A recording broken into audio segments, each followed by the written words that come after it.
Buenos tardes, amigos, amigas from West Ajijic, and I'm here with a friend of mine. His name is Andrew. He appeared in an interview about 3 years ago. I met him 3 years ago, three and a half years ago over in the Ajijic Plaza. He's going to talk about living in Mexico, how he enjoys it. He's going to give you a little information about himself and what's going on and what he does here now also. But I want to say he's going to speak a little bit of Spanish. He is fluent in Spanish. So go ahead, Andrew. How you doing, everybody that follows Chris's YouTube channel? My name is Andrew, or here in Mexico I go by Andres. We met about 3 years ago here in Ajijic and became buddies, have a lot in common, and we both enjoy the pace and style of life in Mexico. Okay, now before we go any further, you want to say something in Espanol? Sure. He's fluent. Bienvenidos amigos a YouTube channel de Chris. Yo soy Andrés, vivo en México a gusto, prefiero vivir aquí que acá en los Estados Unidos, es más mi estilo. Viven aquí en el momento, allá mucho estrés, aquí no hay estrés. Yeah, I enjoy just the pace of life in Mexico, the people, the tradition, the culture, especially the food, but I plan on living in Mexico the rest of my life. I moved down here 3.5 years ago, but I think Mexico... You moved to the lakeside Yeah, area. moved lakeside, but I've also lived in San Miguel de Allende back from 2004 to 2008. I think Mexico got into under my skin, in my blood. When I was 2 years old, my parents quit their jobs, bought a pop-up Volkswagen camper, and took my older brother and I from Tijuana all the way to Mérida, Yucatan. I have no recollection of that, of course, but something got in my blood, and I prefer Mexico. I've traveled all over the world, and my favorite place to live is Mexico. They have everything here. Yeah. Great. Now, we're not going to go into your parents' history or your grandparents' history, but I do know about it. And you see Andrew, he'll tell you about it. But I want to say, we were talking about San Miguel. Now, he was there much earlier than I was. I was there for a snowbird season in 2000. The motorcycles are going by. Typical noise. Yeah. Mexico's a noisy country. Okay, yeah. I was there 2018 to 2019 for a snowbird season, but we were talking about neighborhoods there. So what neighborhood? Oh yeah, I know what neighborhood. He lived in an excellent neighborhood there. I ended up, my older brother and I bought a house in 2004, remodeled it, and lived there for 4 years in a colonia or a neighborhood called La Guadalupe. Oh, it's great there. Only less than a 10-minute walk from our house to the Jardín, which is the Plaza Principal, or the main plaza, the town square. It's the only place that calls it a Jardín in Mexico. And you sit there right in front of the most beautiful Gothic church called La Parroquia. Incredible church. Beautiful. And San Miguel has a lot of history. That's kind of where the revolution happened, Dolores Hidalgo and San Miguel de Allende. So it's a 450-year-old town that's in a beautiful location in the mountains, and also a Pueblo Mágico, a UNESCO World Heritage Site, and draws a lot of tourism. It's a beautiful town, gets a lot of Mexico City people, a lot of Europeans, and a lot of gringos. It all started in the 40s, I believe. Sterling Dickinson. Oh, yes. He started a language and art institute, and it still is going today. So people have been settling there, just like Ajijic, for over 80 years. There's been a good flow of gringos mixing with Mexicans and getting along pretty well. Yeah, there's history there. Kind of an expensive place nowadays. It's one of the more pricier places in Mexico, but if you get a chance to visit San Miguel, it'll sweep you off your feet. And you lived in the Guadalupe area, and San Antonio is we were talking because I lived in San Antonio, but the Guadalupe area there, right outside of Central, they got Via Organica, a restaurant there. That is a great place to eat and shop. I was 5 minutes away from La Fábrica Aurora, which is an old textile mill or fabric mill. It's a great place. That they converted into art studios. Very famous. Yeah, very famous. high-end art, paintings, but a cool area to live in. Yeah. Yeah. Now, when you were in San Miguel, we're going to talk a little bit about Lakeside, but when you were in San Miguel de Allende, you were there for how long? About 4 years? A little over 4 years, Yeah, and you really 04 to loved it, 08. and you would go to restaurants. I wonder if Hecho in Mexico was... Hecho in Mexico was booming. It's on Zacatecas. Yep. On the Ancha, actually. On the Ancha, in a great place owned by a gringo who I think married a Mexican, but a wonderful place, great restaurant. I'd also go see concerts. Some friends of mine named Willie and Lobo used to play at Mamma Mia's. Okay. They started out in Vallarta, but Lobo lived in San Miguel de Allende, and they'd always play concerts at Mamma Mia's, which was right off of the town square, popular place that's no longer or has since relocated. Well, when I was there, and only for 6 months, not for 4 years like you, there was really good clubs over there, like El Tupanambas and Paprika. Yeah. And I think Paprika has been around for a long time. Yeah. Maybe, I don't. But Don Lupe's, there was a restaurant, Mexican restaurant. They used to have some pretty good karaoke over there. Yep. And there was another place, something called Azul. I don't remember. Yeah, there was a great, I can't remember, maybe you will, but there was a great steakhouse about a block away from the plaza. Garufa? Yeah, I think so. Okay, Yeah. because they got one right here. In, Okay. Ajijic, yeah. But just like Ajijic, San Miguel is chock full of restaurants. You could eat at a different restaurant every day for a year and not repeat. So Yeah. good foodie town. Good foodie town. Let's talk about Lakeside now. Sure. I see Andrew zipping on this e-bike here, and he moves. I seen him in San Antonio the other day. I see him at night. He rides at night. Oh, yeah. He gets around pretty good on this e-bike. Yeah. Has a lot of fun. And, This e-bike actually was a gift from some very close friends. They pulled me aside one day and said, "We solved your transportation problems." And I said, "You bought me a Bocho or a Volkswagen Bug?" Just kidding around. And they said, "No, we got you a hot new little e-bike.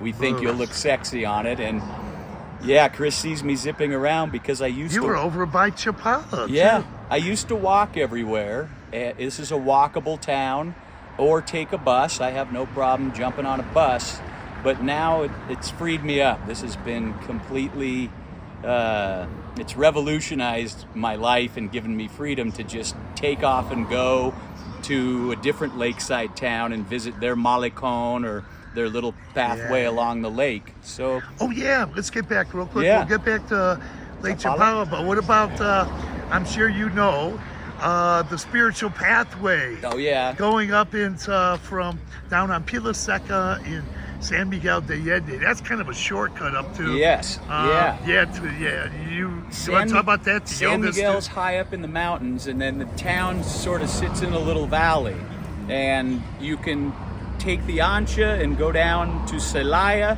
or you can go to a big city called Querétaro, a different state actually, but you have to go up past the Mirador. And the Mirador is a neat place that looks over the city. That's what it means. It's like the, it's a lookout over the city, but at certain times of the year, the jacaranda, these purple, beautiful trees blossom, and it's just incredible to see all the colorful homes and then these beautiful purple jacaranda. It's nice. Amazing, up there. I was with a young guy I met from New York. He was 28 years old, and he took me for a walk up there. And I'm telling you, You'll never forget it. I never forget it. I remember that young guy.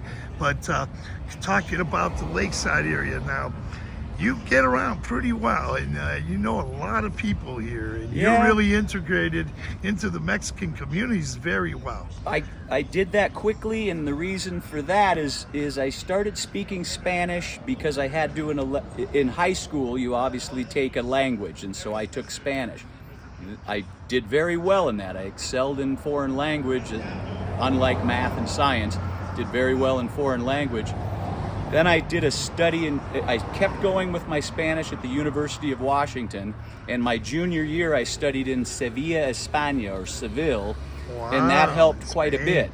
And then I came home and the Spanish sort of went away, always kind of in there, but I wasn't speaking Spanish with any friends until I moved to the Central Coast of California, and I was working in my uncle's restaurant. And of course, in a lot of restaurants, especially in California, there's Mexicanos or Chicanos, and they started teaching me slang, and I was able to practice Spanish. So I've been speaking Spanish for almost 40 years, still learning, still make mistakes, but yes, I'm fluent, and that helps me. Anywhere I go south of the border between the U.S. and Mexico, all the way through Central and South America, I can get by. Okay, so it helps to speak the language. Yeah. Now, I want to say one thing. We're not going to talk about your uncle, his name, but I know his uncle. It's your mom's husband. Mom's younger brother. Yeah, and he's really cool. He is cool. I think he's got a master's degree in Latin studies, yep. if I'm not mistaken. He's here in the Lakeside area. But as far as being here, have you been able to catch some more music? And I catch a lot of live music. A lot of my Mexican friends are in local bands or sing on their own at restaurants. This is a great town for live music. You can go to lots of different places on different nights and catch. Ajijic is full of very talented young Mexican musicians, all different genres, from typical Latin songs to U.S. rock and roll, and even a lot of rap. Rap is popular, believe it or not, in Mexico. I haven't run into any rap musicians yet, but they're always welcome to appear on this channel. Yeah. For those who aren't aware, I've been covering. This channel has been the main source of music videos for an expat, and I'm talking about expat YouTube channel, during the last three and a half years. So I love covering the musicians. You are right. They're just dripping in gold, like someone said. A lot of these musicians, there's a lot of U.S., like Chris just said, a lot of people have retired here, and maybe they were in famous bands or famous local bands in the States, but now they're in their 60s, 70s, even 80s, and they play for fun. They do it for, you know, entertainment, and because that's what they do. So you can catch some pretty cool, a lot of great jazz. We get international jazz people here. So this is a cool spot for food, music, and obviously the climate. Ajijic, I think, has one of the top 3 annual climates in the world, and so that's what draws me here. I'm a guy that likes sun after living in Seattle 11 years. I think I prefer being warm. I know. I was in Oregon for only 5 days years ago, and it was raining every day. But oh wow, you're just saying so much, man. I just wanted, this is a little bit of a lengthy interview, but we were talked a lot about San Miguel. Oh yeah, when you were there, the Berlin Bar. Berlin, excellent. The bar. German guy, German food. I went there. It's a historical place where writers. Gunther, I think, is the name of the owner. I didn't meet him, but there was some famous Beat Generation writers that used to go to the Berlin a famous bar. spot. And also, you probably remember this, right across from Berlin was the most popular Irish bar called Limerick. And that was across the street, pool table, darts, late night crowd. But San Miguel is a neat spot. We share a lot. We have a lot in common. I just found out today that Chris spent a stint in San Miguel, and I said, it's a short one, lived 6 there. months. I had an apartment there in that's enough time to get to know it, though. You realize how cool it is. Well, there was a lot of boots on the ground there, man. I didn't have a car back then, and you don't ride bikes much over there. Yeah, that's a walking city like here, only it's hilly. It'll wipe you. You take an hour walk in San Miguel, you'll need a nap. Yeah. But let's get back to Lakeside. Sure. What else you want to say about the Lake Chapala area here? I actually moved from the U.S.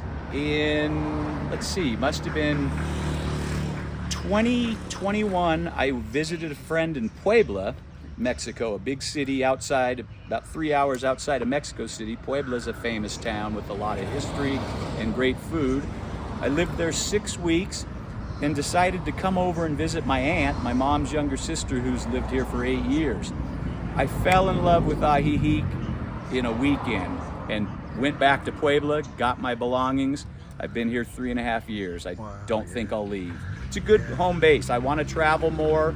Some places I want to visit. I want to travel the world more, but this place as a home base suits me well. I like the speed and pace of life here. The people are wonderful, and it's nice. I can't be by the ocean right now, but we have the largest lake in Mexico, Lake Chapala, and that gives you the sense. Big bodies of water have good energy and make you feel good. So with this lovely weather year-round and a huge lake, wonderful food, great Mexican friends and expats, pretty happy here. I highly recommend people visit Ajijic-Jalisco. It's only an hour away from Guadalajara and 40 minutes away from You go up there. We were talking airport. about our trips that we, not together, but we separately, to Tlaquepaque, Tonalá, Absolutely. different places over there in Guadalajara. Yeah. We have went, but The town of Tequila is an hour and a half away. That's kind of a fascinating place to go drink tequila and see some tequila fabricas. I haven't places where been it's there. made. I haven't been there yet. Yeah. But before we go, Sure. I want to show them those bell bottoms. Oh, again. absolutely. Your friend, a lady, made them here. Yeah, I have a young tailor friend, and I stopped buying new clothes. I wear what I already own, and I actually have given away a lot of my clothes to the Goodwill. But when I met this young woman, Maria, and found out she was a tailor, I jokingly said, "Hey, can you make me some bell-bottom pants?" She said, "Sure." Made me a pair. I loved them. So this is the second pair of bell-bottoms I bought from Maria. She made me a bucket hat that's reversible, and she's working on a cowboy-style shirt with an herradura, which is a horseshoe, the lucky horseshoe. So yeah, I'm now supporting a friend locally and buying clothes from her. And it's right here in Ajijic. Huh? Chapala, yeah. Oh, She Chapala. works out at Chapala, and she goes to fashion school in Guadalajara. Okay, Yeah. so if you guys ever see Andrew here, stop him and talk to him. He's approachable. It's a lot of fun, does a lot, enjoys life. You know what you know about that fashion, what would you call her, clothes designer? Yeah, tailor, clothing Yeah, designer. she'll She's make got some a bell line. bottoms. She's got a line of women's lingerie. And she'll make you some Yeah. bell bottoms. Get in touch with me. I'll get you in touch with Maria. You can get yourself some unique clothes that nobody else has. All right, so with that, I want to say thank you. We had a good time talking before this. We're going to be spending some more time together. I'm going to tell you, if you need a tour guide, this guy can take you around different places in Mexico. Yeah. Say you want to go to Guadalajara, he'll, I join you. Yeah. However, like my uncle Greg, that Chris knows and has met years ago, he actually does walking tours for 2 or 3 hours every Saturday, starting at Lake Chapala Society and ending up at a cafe near the plaza. But he is a wealth of knowledge of Mexico. Yeah, he has a degree in that and worked Land for the studies, airlines. Yeah, Mexicana Airlines in the 80s. So he is very knowledgeable, much more than me, on this lakeside area and how important it was in Mexico's history. This was settled a long time ago and has a lot of history. So thanks, Chris. It was great bumping into you. Yeah, and I want to say thanks. Let's look at this e-bike again. Now I did e-bike videos, and I want to say this before we close. There's another YouTube channel. He does bike videos too. I'll show you those. Really good bike videos. Nice. He does relocation. He's a relocation expert. Jim from JB's Adventure, and I'll show you those e-bike videos.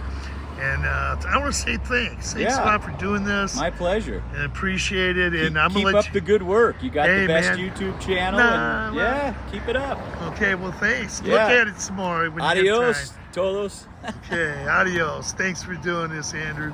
Adios. Adios.